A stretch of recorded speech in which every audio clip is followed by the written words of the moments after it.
global happenings today. We communicate, we analyze global news. Stay tuned.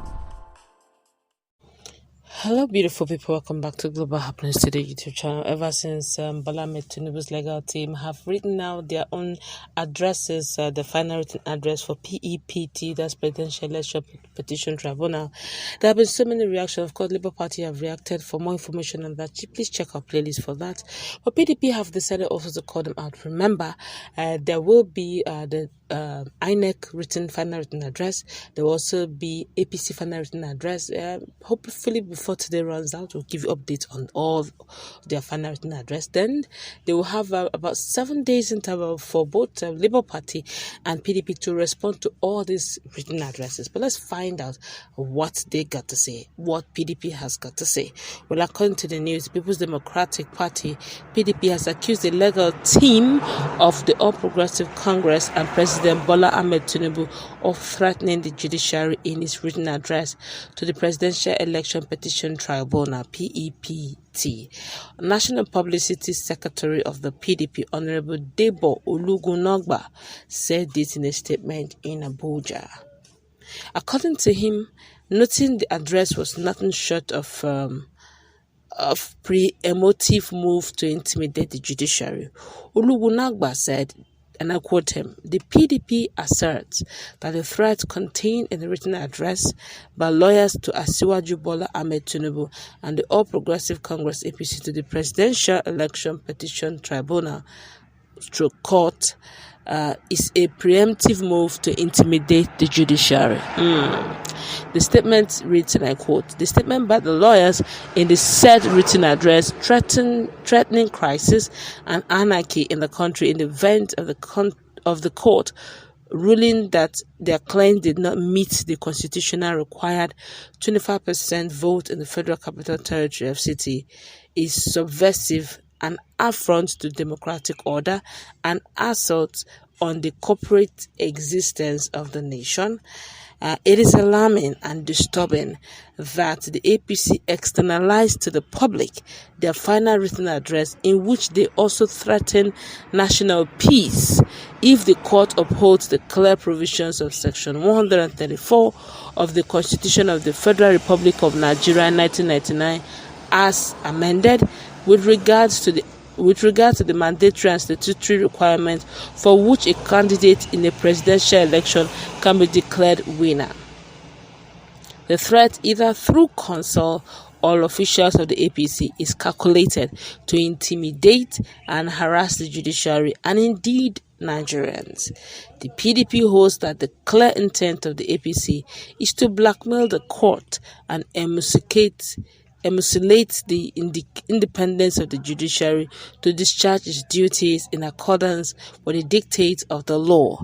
This action is ostensibly to set the stage to orchestrate violent crises in various parts of the country with the intention to further blackmail the PDP. Wow, this is really interesting, but they're not.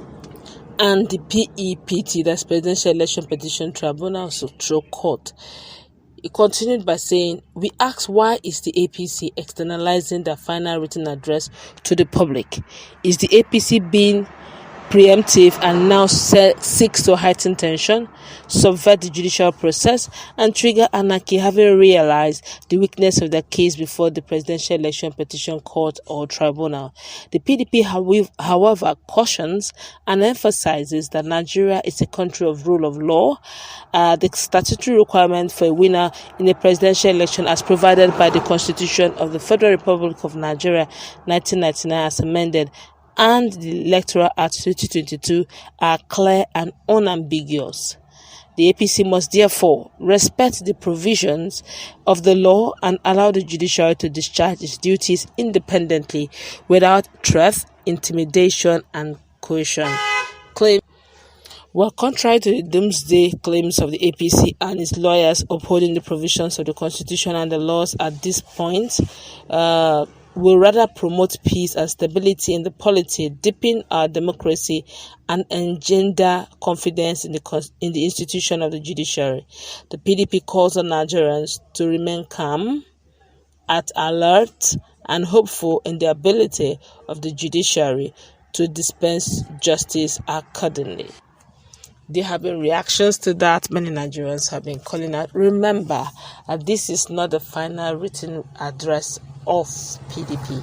They're only responding via their media over what was written and what they picked out, that 25%, of which they're expecting that they shouldn't have, whatever it is that is the defense that the APC Bola Tinubu lawyers placed as defense before the Presidential Election Petition Tribunal should be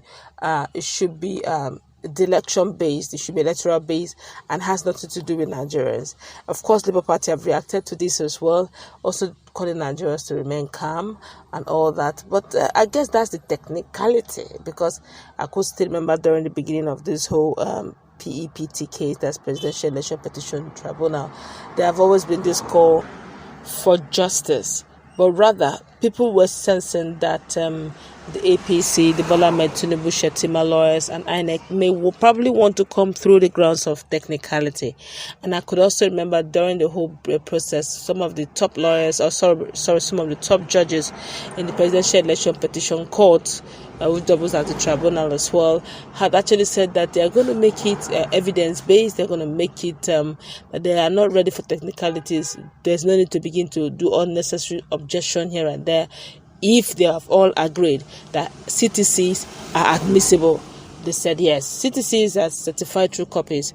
If they are all, if INEC, stamps all document as CTC or the document as CTC, there shouldn't be any, so that they can just run through the case quickly without technical hitches. They all agreed. But during the hearing, it was a lot of surprise where CTCs were objected to.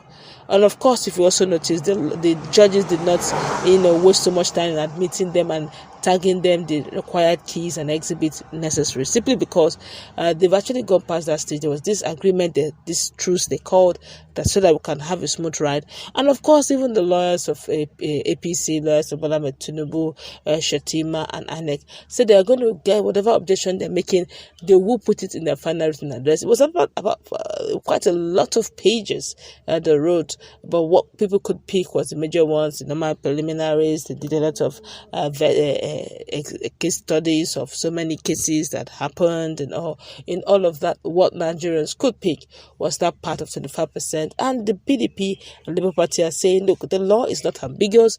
There's nothing like comma or full stop or and, meaning this, or 37 states of the federation, and all that. If they wanted to, they would have said we have 36 states of the country and FCT Abuja, which means FCT Abuja is not seen as 37 states.